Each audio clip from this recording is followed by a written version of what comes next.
¿Qué pasa, HSI familia? And welcome back to ¿Qué pasa, HSIs?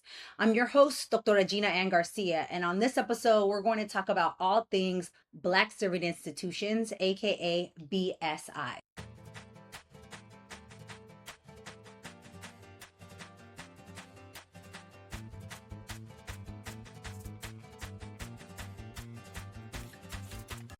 What's up, fam? On this episode, we're going to focus on policies of possibilities, and specifically the California based policy SB 1348, which went into effect on January 1st, 2025, to create the nation's first Black serving institutions designation. The new designation creates a pathway for public and private colleges and universities in California that enroll at least 10% Black students, or 1,500, and commit resources to advance the success of this population. In particular, the designation requires campuses to demonstrate that they have established programs dedicated to Black student success, such as a robust African American studies program and/or affinity spaces. They should also show that they have a track record with Black retention, transfer, and graduation rates. The legislation lays out a 5-year designation process and names the Office for the Advancement of Black Student Success to manage applications and oversee approvals. California does not have any HBCUs or predominantly Black institutions, which have an enrollment threshold of 40% Black students, the highest of any enrollment-based MSI. So the BSI designation is significant because it creates a pathway for California campuses to commit to intentional servingness for its Black students. The legislation also aims to make it easier for students to identify campuses that prioritize Black student success, while advocates continue to press for dedicated funding and grant programs to back the designation with resources. 31 campuses have received the designation and will begin their journey towards Black servingness. Today's guest, Dr. Keith Curry, is one of the driving forces behind the BSI designation.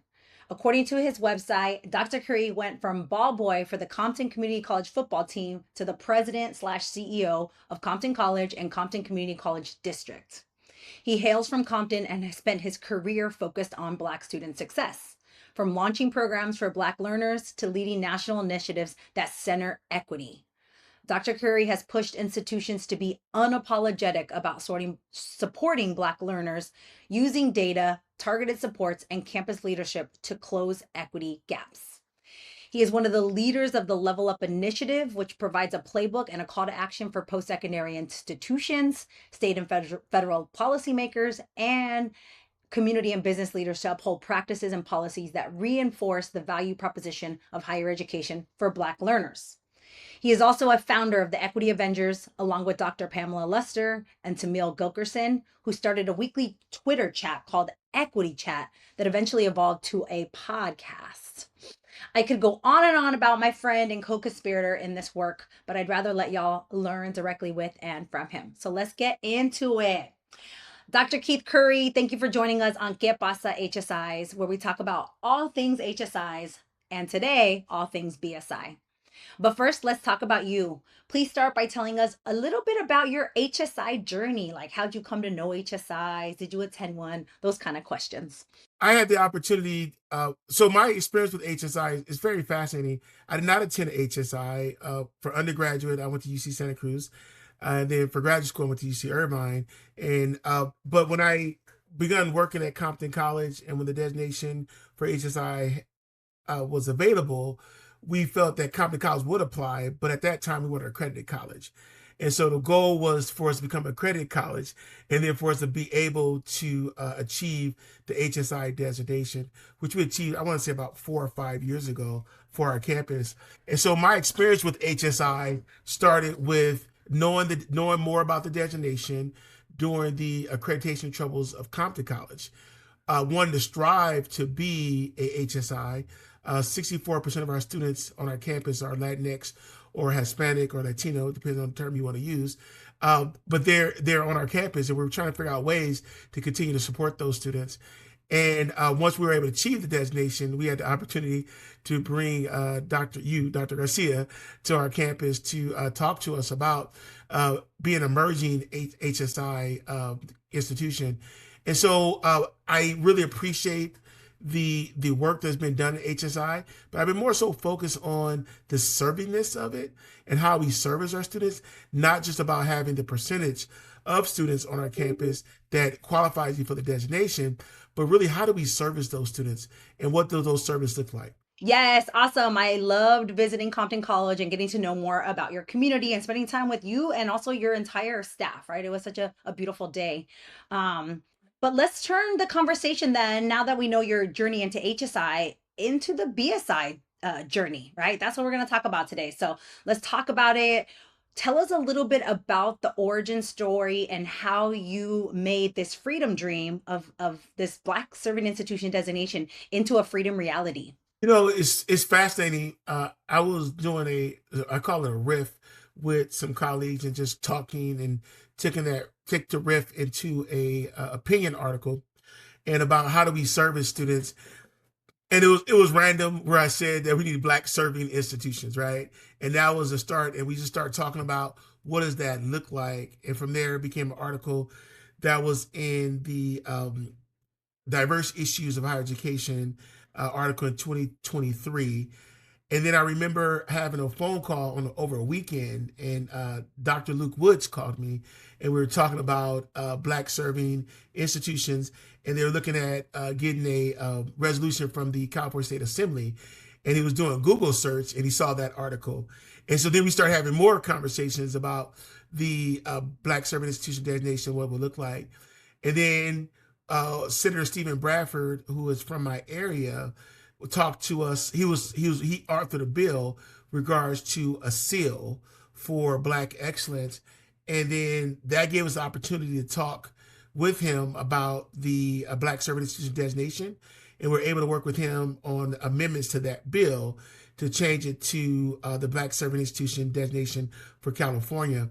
So it kind of happened from the freedom dream of an article, then to a conversation with Dr. Luke Woods at Sacramento State, and then the author, Stephen Bradford, already having a bill that was in the queue regards to a seal of excellence, and it has some of a structure of what that seal could potentially look like.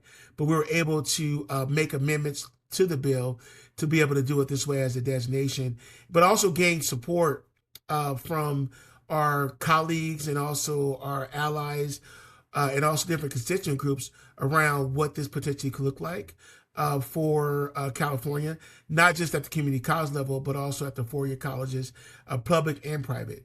And so it's not just a community college bill, it's all of higher education in California. And so I'm really glad about that work that was done because it gave us an opportunity to really focus on the servingness of students and what that would look like at our institutions and what type of commitment institutions have to make in support of student success, but particularly Black students, Black and African American students. But then also gave us the opportunity to really look at, okay, how do you fund this? And looking at what are your existing resources that could be utilized or allocated to support this work. That's a hard thing to do, but people were able to do that. This past week, 31 colleges were approved, as mentioned, as Black serving institutions, and that took the freedom dream to reality for me. To see like names of colleges and colleges doing press releases about being a Black serving institution, and that brought a sense of pride because it came from a freedom dream to actual reality where colleges are proud to say that they're Black serving institutions in California. And there's so much potential of things that we can do together to continue to support student success. Awesome. I love a good origin story because, we talk a lot about the designation now, but, it didn't just appear overnight. Obviously, there was a long journey to it, and you were one of those folks who was leading the journey, but also, having to rally support, right, from other folks like senators who are going to carry the bill into reality. So thank you for that. I definitely want us to get into servingness, but I'm going to backtrack us first before we get into servingness because I want to think about sort of the progression of an enrollment-based designation, right? Because BSI, like HSI and AANAPISIs, right? We have several AANAPISIs in California as well, the Asian American Native American Pacific Islander serving institutions are enrollment based, right? And this has become really important in recent times because the the designation or the funds that were for these designations were actually reprogrammed, right, under the 47th president of the United States. They were reprogrammed and actually funneled into historically based MSIs, right? HBCUs and tribal colleges actually got an increase in funding simultaneously while enrollment based MSIs were defunded. So that's really important, right? That we're going to have to talk about, right? This idea of being enrollment based, which basically means that the institution does not have a history or a mission to actually serve the population they claim to serve. As we know from HSI research and practice, this creates an interesting situation where campuses may pursue the eligibility and the grants and that were formerly earmarked for HSIs without any intentionality for serving students, right? This like grant seeking happens at a lot of HSIs without really thinking at a deeper strategic level. So the HSI community has come to term these institutions Hispanic enrolling, which implies that you are in fact enrolling a significant number of Latina students, but you don't actually serve them, right? You're Hispanic enrolling only. So what do you think about as far as what can campuses do that have this BSI designation to ensure that they become Black serving rather than Black enrolling? For me, when I think about this, and also the legislation, Senate Bill 1348, regards to the Black serving institutions, is that we included that colleges have to have a strategic plan as it relates to Black student success, including but not limited to Black student success. But then also we had data points as well of where you're at now and where you want to be at in the next 5 years. And then you also have the institutional commitment to this work as well. So when you look at the designation, it does have the 10% or 1,500 Black or African American students, but it also has a whole application process with a strategic plan of how you're going to move the numbers for your students on your campuses as it relates to completion at your institution. And I think that to me moves us from specifically just Black enrolling to also talk about serviceness. It is not just about, how many students. It's about when you look at one of our biggest struggles is that we can get Black students on our campus and get them enrolled, but can we get them to achieve their educational goal? And what does that look like on that journey? And for me, I like to look at the data of persistence, how many students are coming back from term to term, but also from fall to fall. How many students are completing transfer level English and math? And I think it's important when we think about serving, about Black enrolling to Black serving, is data is critical, but it's real-time data. And we have to be open to having conversations about real-time data at our institutions. I'm a firm believer that all data should be publicly available, disaggregated by race, gender, and also by age on your website. And you should be able to look at it at the instructor level. So then you'd be able to have conversations about what happened with your students on your campus. So when you talk about servingness and you talk about Black serving, the data is going to drive the conversation, but also will drive program improvement, and also program outcomes will be focused on that. And so I think it's important as colleges look at the Black serving and Black enrolling. It's about, we want to enroll you and you have a certain number, but at the same time, we want to ensure that students are achieving their educational goal, but they're also achieving their educational goal in a timely manner. And colleges in their application has goals over the next 5 years of what they want to meet. And that's going to be included in the next phase when they want to be renewed as a Black serving institution. And I think that gives you the accountability measures, where it's just not about having a percentage. It's going to be, you have to talk about what happened to those students over the last 5 years once you have achieved that designation. Absolutely. Thank you for clarifying that, because I think that needs to be said that the federal enrollment based MSI process doesn't have any of that upfront, right? I always call that upfront sort of accountability and expectations put in place. That's not in place at the federal level, right? You have to show that you have the numbers. You have to show the high percentage of low income students, right? That's also part of the federal designate or eligibility process, and also report your resources, right? To show that you actually are resource, you have high need when it comes to resources for your campus to serve these students. That's it. There's no, you don't have to submit a strategic plan. You don't have to submit a mission for serving Latina students to be an HSI, right? Like there's none of that, right? That upfront sort of accountability that I think y'all put into place, right? With the BSI designation, which changes the game, right? Because even just to apply, you have to have already had a stated commitment to serving your Black African American population. I want to jump in on this one because I think it's important to share this, is that as we worked on the bill and the origins of it, when we start having data conversations, I still remember this meeting. We had Dr. Gina Garcia, we had Frank Harris, we had Darla Cooper, myself, staff from Senator Bradford's office, and Dr. Luke Woods. We're just trying to figure out what does that data look like that we want colleges to submit and report on. And it wasn't a meeting that was stressful. It was a meeting that we're just trying to figure it out. And we were all talking through different scenarios of what it might potentially look like. And at the end of it, we were able to come to a consensus of how to move forward. But we brought in the right people to have the conversations about what data should be captured in the bill, and then also why that data was important for, we talk about Black serving. And that was really helpful to hear scholars and practitioners just talk. And it was just trying to figure it out.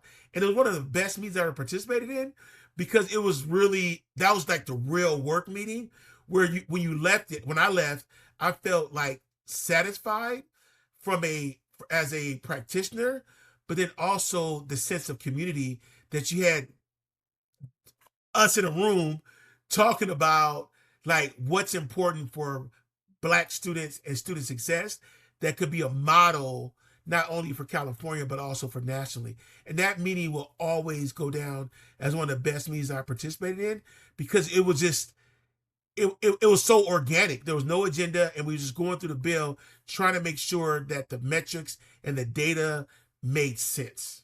Yes, I concur plus one that comment, because obviously I was in the meeting, and it was a meeting that nobody had any like agenda, right? There was no hidden agendas. Like people were like really legitimately trying to figure this out, right? Like let's figure this out and let's get it right up front, right? And having just like important conversations about these different metrics and how they look different from a 2-year to 4-year, which was important for those of us that were coming in from 4-year institution. A lot of this was being led by community colleges to be like, this is going to look different, right? In each of these dimensions.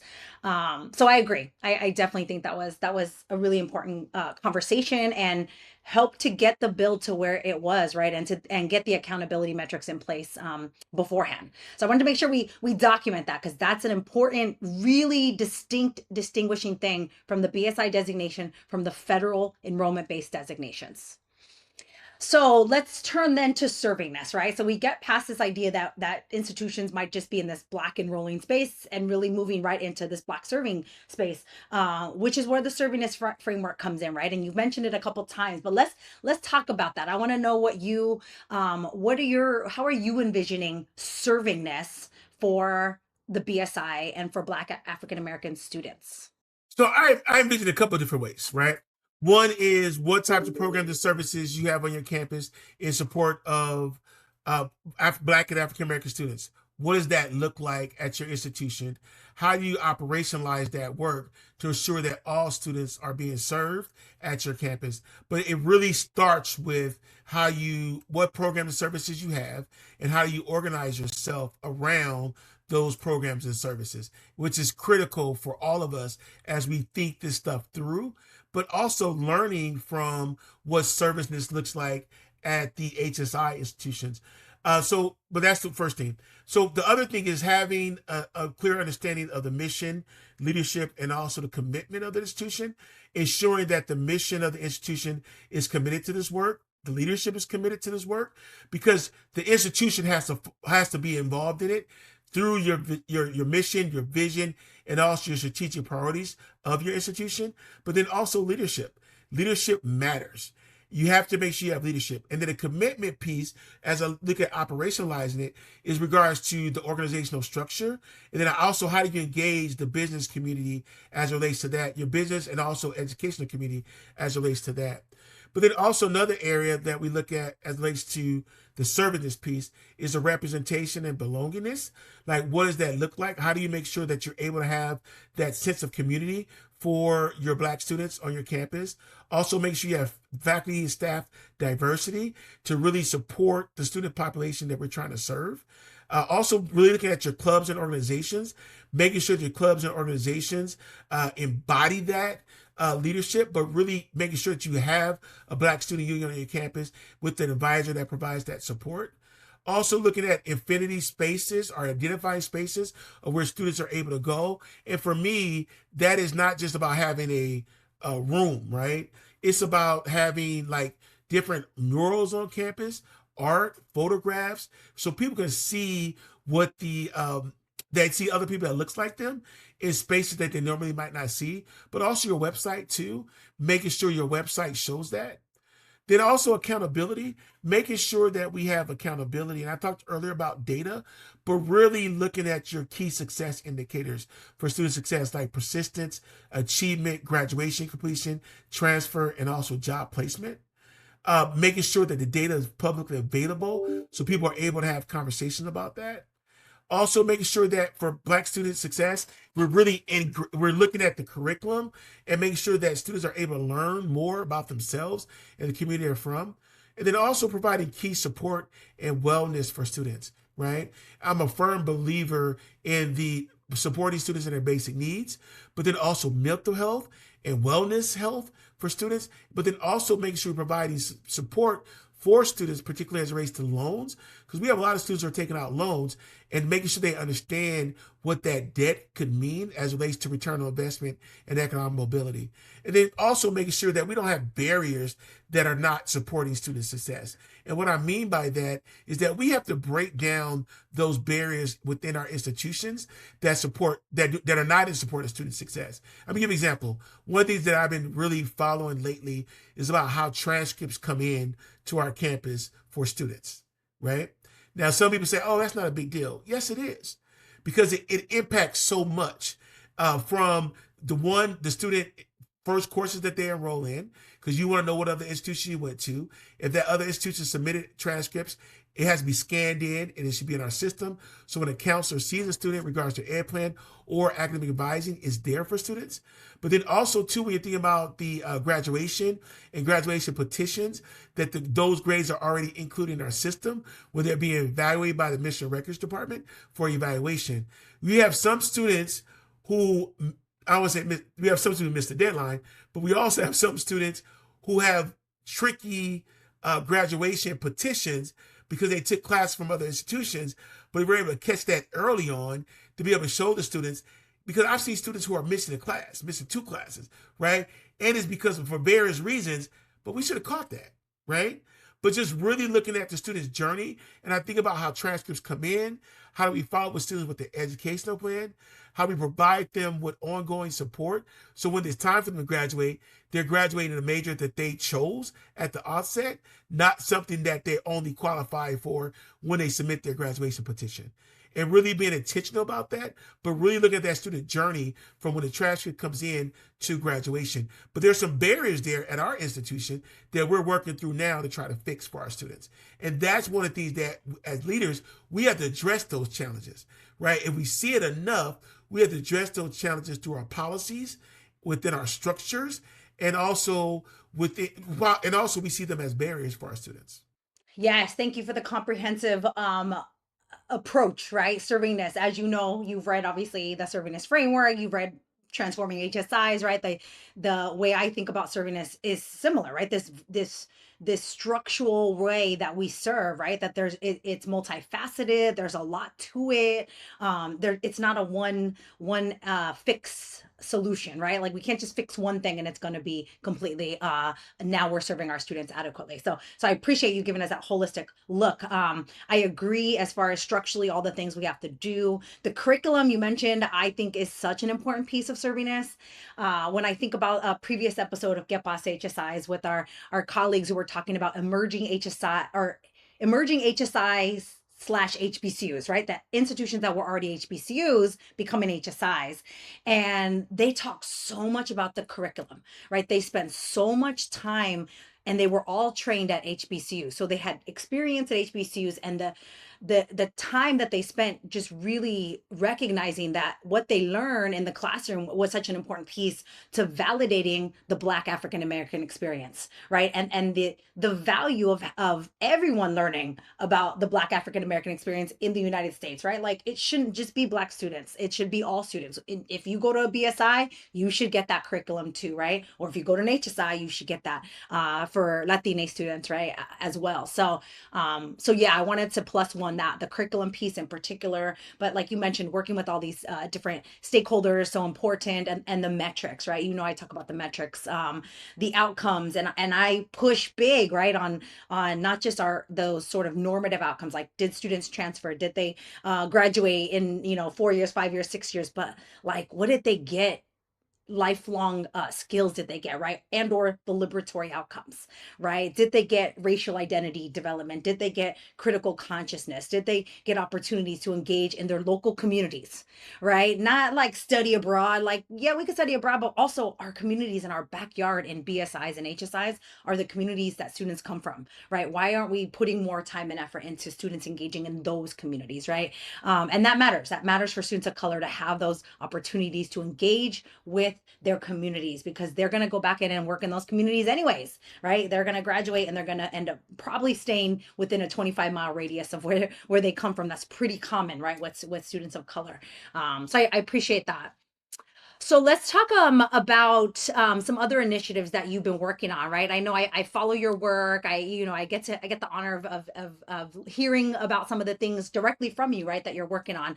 And a couple of things you've talked to me about, and I would love to hear more about, is like the real college curriculum effort that you are doing. This focus on students' basic needs, right, the essential needs, their food and housing needs, and also your housing project, right, and how the housing project at Compton College can be considered servingness, right? Like that, ensuring students have places to live is a part of the servingness process. I'm excited about this and excited about the question. One of the things that we have been working on at Compton College a lot is facilities. Right now, we have $160 million worth of construction happening on our campus, from a $80.3 million student housing project, 251 beds, a new physical education complex, which is a $68.8 million that includes a laundromat facility, and then also visual performing arts. And we have a future project of a 24/7 urgent care community health center in partnership with St. John's that we began work on a design on this spring. And I bring that up because when you start thinking about basic needs and mental health support for our students, it has to be strategic, and it can't be just an initiative. It has to be embodied in the work that you do at your institution. So our basic needs, we provide 1 meal per day to all of our students at Compton College. We also provide $20 vouchers for students to be able to go to our farmers market on Wednesday. If they're a part of CalFresh, they're able to do market match, where they receive extra dollars as well. We have a data sharing agreement with the county, Los Angeles County Department of Public Social Services, where we're able to match who's on CalFresh if they do the waiver and who's not. And so then we're able to be very strategic. For example, when we had a government shutdown, we were able to email, I think it was like 350 students who did not have CalFresh services, provide them additional services, which was very helpful for us by having data sharing agreement, because we knew who they were. So we're really intentional. We have the LA Food Bank here once a month, providing food for our students and also the community. We also have a temporary housing program in partnership with various hotels, where students are able to get emergency housing from our campus. We have a new partnership with Kroger to help us with our food pantry, and also to help us build a grocery store on campus.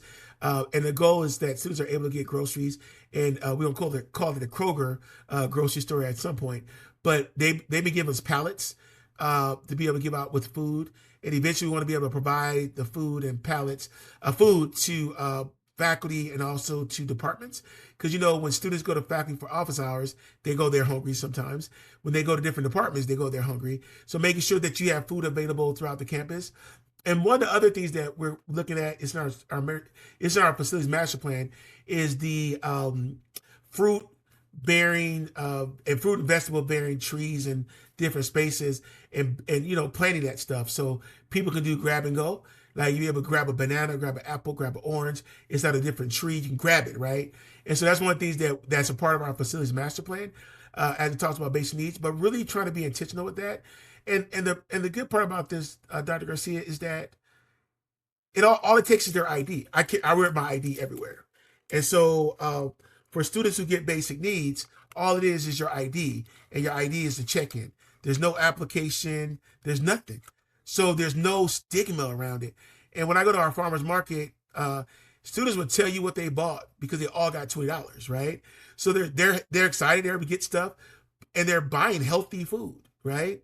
But there's no negative stigma that's there when they're buying stuff, and they're proud to talk about what they got. And so I'm proud about what we're doing in the basic needs space. I'm also proud about like what we're doing just in general with our dual enrollment on our campus, because our dual enrollment students are able to participate in the basic needs services. There's no exclusion, non-credit students too. If you're a student enrolled in a course, you get these services, right? And so we're looking at some guidelines in the future for the campus, but students are able to have their basic needs met. And so then we can be able just to focus in on the support services and academics. Is it perfect? No. But I tell people, I don't think no one else in the country is doing what we're doing in supporting students in their basic needs. Yes, I love it. I love it all. And what as it relates to this conversation, like I think about the servingness framework, we actually don't have extensive information about how we're essential needs are part of the servingness framework, although it is in the new framework. Me and my students developed a new framework, and it's there, but it's not deeply developed, right? And I think you just gave us such an important way to think about the fact that like when you're serving students, it isn't, I think about the federal government's attack on enrollment-based MSIs and them saying that they're discriminatory, right? And what you just said was like, you don't have to, you don't have to prove that you need this. You don't have to show your ID that you're Black, you're Latino, whatever. Like, you go here, you get this, right? In fact, you're from the community, you get this too, right? Like y'all are serving the community, right, as you're supposed to, and serving the students as part of your mission, right? That mission piece, that's what you do. So when I think about them saying that MSIs are discriminatory, I'm like, it's like the opposite, right? Like there are leaders on campus that recognize the real needs that students have and will do whatever they have to create systems that work, right? And that are going to support students. And you don't have to show your card that you're like XYZ race or ethnicity to actually get that, right? Everybody's going to get it. White students get it too. Let's put it out there, right? Anybody that's part of the campus, right? And that's about changing what we do, changing structurally what we do to really adequately serve all of our students. If I could just want to add to that, it to me, and I was frustrated a couple years ago because I was looking at, we were working on applications for our categorical programs that we have on campus, and they all had applications, and we went to one application for all categorical programs. And during that process, we were talking about how many applications we have at our institutions that ask students how poor they are. Because we continue to ask them for their income level, somebody's income level, right? And we know that our students on our campus have basic needs challenges just based off of who's on the statewide promise grants, right? And so we continue to ask income-based questions, and that is discouraging the students, right? Because I got to continue to tell someone, this is where I'm at financially. And so figuring out ways to provide basic needs that everybody is able to receive it, but you don't have to do an application. because the application for some of our students is another barrier. Absolutely. Yeah, no, it's true. We ask people to fill out these forms and like over and over again, and it's actually trauma inducing, right? If anything, to have to keep filling out these forms. So, well, let's talk about solidarity. As you know, I worked with two transformation teams last year, including Fullerton College and Santa Rosa Junior College. Shout out to the Latina baddies leading those institutions. You know them, they're baddies. But both teams identified solidarity as an area of concern for their campus. What are strategies for working across racial ethnic silos in order to build a strong coalition that can serve predominantly Black, Latina, and AAPI communities within the California Community College system? So I answered it first within our campus. So our campus at Compton College, we're focused on guided pathways, and we have a guided pathway structure, which is our academic divisions. From there, you have success teams that support the students within each of the majors. And the reason why I bring that up is because you have to be able to infuse the work that's being done for the different groups on campus within the guided pathway structure. So it's not just one office or one person or two people who are doing the work for particular groups. It has to be everybody at the institution. That means everybody at the institution has to be trained on the programs and services that are being offered. And we have to move away from, I can't answer your question, let me send you to this office. We have to make sure that the person that the student sees about a particular program, that person can be able to answer the question. And also we have to get rid of these underground railroads where we have in different departments, you have a Black staff or Latinx staff who's referring those students to another department to the people that they know. They should be able to refer them to any one of those departments because it's not sustainable. Because what if one of those individuals leave? Then what happens to the underground railroad, right? We have to be able to make sure that all of our faculty staff are trained and are provided that professional development to support all students, but also they are very aware of that data. And then at a systems level, we have to have spaces where CEOs of institutions, vice presidents, are able to share best practices. And it's not seen as a competition, but we're all trying to learn from each other of how we can support students. And one of the things that I do like the most about my relationships with my colleagues and my college presidents, and you mentioned two of them earlier, a couple minutes ago, I was just on a call with them yesterday about something, right? And so making sure that we're in spaces together to be able to have conversations about student success, to be able to strategize about the future of student success, and also the accountability as relates to our students. But being in spaces to talk about it, to share best practices, and it's not seen as a competition. Like I was talking to the president of Santa Rosa College, we were talking about return on investment and economic mobility. And I'm going to be meeting with their team about the work that we're doing at Compton College as relates to this framework. But really being open to sharing the materials that you're working on, being open to having conversations with your colleagues is critical, but it's not a competition. At the end of the day, if we're all successful, everybody's successful. Most importantly, our students are successful. And so we have to move away from this competition conversation and looking at that we're all colleagues trying to do the same work in support of our students, but it will look different at our campuses because the cultures are different, right? But we have to be able to work together to figure this stuff out. And then we also have to make sure that we create safe spaces for everybody within our organizations who talk to each other outside of organizations so they can be able to figure it out and not feeling like I'm at a disadvantage because we're not there yet. Like I could be vulnerable and say, you know what? The transcript intake process is a problem that I got to figure out. It's a major problem. But you know what? We're going to figure that out. But being vulnerable to tell people this is what we're not good at right now, but we're going to figure out so we can be better at it.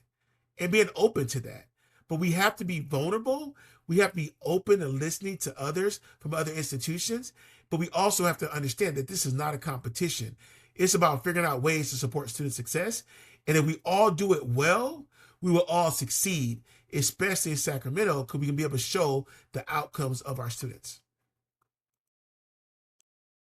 Yes, exactly. Your success doesn't negate my success, right? Like that's the wild thing is like we're like in competition and for what, right? Like we can all succeed. We can make more pies, right? We can bring more chairs to the table, right? There's like so many analogies and ways we can think about it, but the reality is it's not a competition, right? And we're going to it particularly in California, right? Since we're in California context, this is not the place to be feuding, right? Or disputing or fighting with other communities of color. There's too many of us, and we actually need all of us, right? And working towards the same goal, which we are.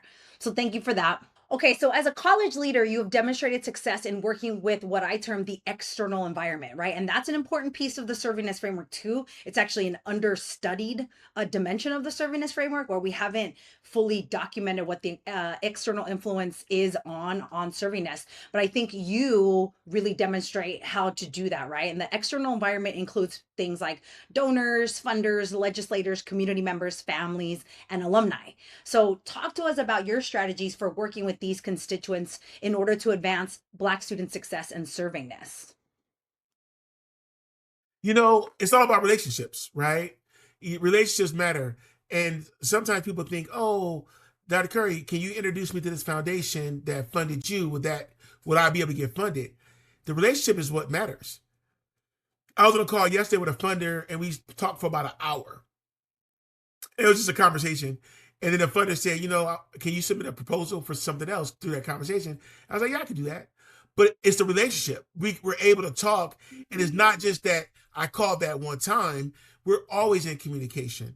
And so I think it's important with funders and elected officials that we have relationships and also with community members. But that means ongoing relationships. That means you're contacting them when you don't need nothing, right? You give them updates when you don't have to give updates, but really giving them information and making that connection. And it's an ongoing conversation.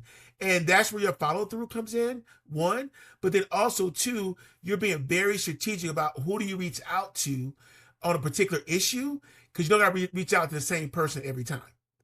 And so for me, it's relationships, understanding their roles and responsibilities within their organization, but then also too, what is their strategic plan? And how does the work that you're doing connect to their strategic plan? And be able to provide them with easy wins of why to work with you and what does that look like? But then also being open to work with someone that might alter your original plan, but it fits into their plan, right? So you have to have that openness to be able to modify what you're looking for, to be able to connect with the elected official, the community member, or with the funder, right? Because you want to be able to do it collegially and collaboratively, but you might not get everything you want. But it'll start that conversation, and you can understand their needs and their roles and responsibilities as relates to getting this thing done. Absolutely. I think it's such important conversation because I think and I want to give you your flowers to say like you're really good at it, right? You're good at building those relationships and it's your role. I mean, obviously we know that the role of the president is to build relationships with those different constituencies. But you do it with intention around serving us. You're building those relationships to better serve the students, right? And around this idea of serving Black students, serving all of our students on campus. And so making sure that as we think about the external environment and the role in servingness, that having a college president who has that vision and is able to develop those relationships is actually really important, right? Some of our listeners are thinking, oh, my president's not very good at that, right? Like, and you are, right? And so we need to think about that as well, right? So thinking about who on campus is building those relationships, because maybe it isn't your president, but there are folks who are thinking about the way we engage with the external constituents in order to build up servingness, because that's an important piece, right? Again, like I said, the idea of servingness is this multifaceted way to think about serving our students. That isn't just a one fix, right, answer. I would add to this because when I worked at UC Irvine, my mentor, his name was Juan Francisco Lara. He was the assistant vice chancellor for enrollment services, but he had this like aura, right? Where he was able to connect with people and he was able to remember your name, remember we went to school. He remembered everything. And so when you connected with him, he connected, he gave you his business card, he was open to meeting with you, he was relationship driven. And I saw how that was and it wasn't just with funders. It was with college students. It was with high school students. He knew how to connect and build a relationship with anyone. And every time someone connect with you, he'll remember the previous conversation he had with someone he just connected with. And so I always try to strive to be like him in that space. I just can't remember all the names, right? But he can remember every single name and everything about a person. But I just can't remember all names in this space right now. But he was so good at it. And he was Latino male, and it was never about race or age or gender. It was always about connecting. And I think as leaders, we got to be able to connect with people and find ways to connect. We can have different political views or whatever, but there's still some type of connection that's there if we begin that conversation and find it. Awesome. Thank you for adding that.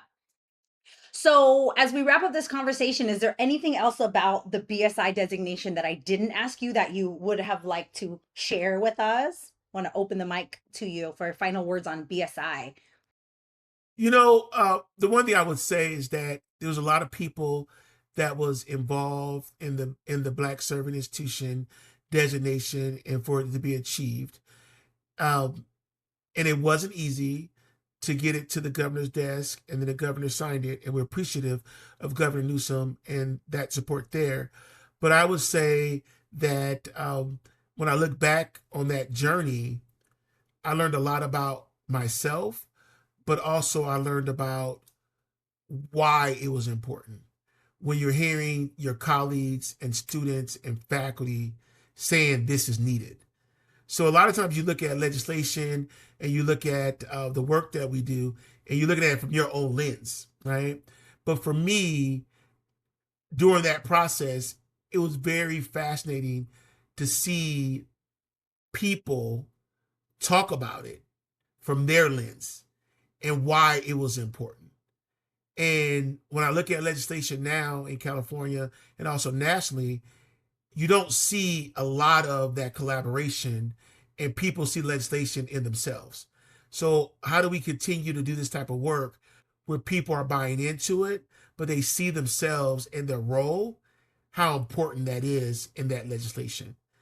And that was the thing that I'm most proud of, is that it was a collective group of individuals, but the people that do the work felt validated because they saw a designation that made sense in support of Black student success, that they saw themselves in. And it wasn't an outsider looking in. It was done by the educators and the leaders of organizations who brought this forward. Thank you for that. And as you say that, I'm like, and it gets back to the relationships you talked about, right? The importance of those relationships that help drive this legislation forward. So, and I want to say thank you for including me at different parts in the process, because it's a real honor to be when I share that with people, right? That I was able to be one of the scholarly voices that contributed to help to make sure that this bill went into effect, right? And that it had intentionality behind it. So thank you for that. The final question of the podcast is always the title of the podcast, right? ¿Qué pasa HSIs? But today we're going to say, ¿Qué pasa BSIs? What's good BSIs? You 31 institutions that now have this designation. So how do you respond to that? ¿Qué pasa BSIs? Congratulations. I love that. Just simple, right? Simple. Congratulations. Now, what I would say is congratulations, and now let's do the work, right? It's a little bit of both. Thank you, Dr. Curry, for joining me today on ¿Qué pasa HSIs?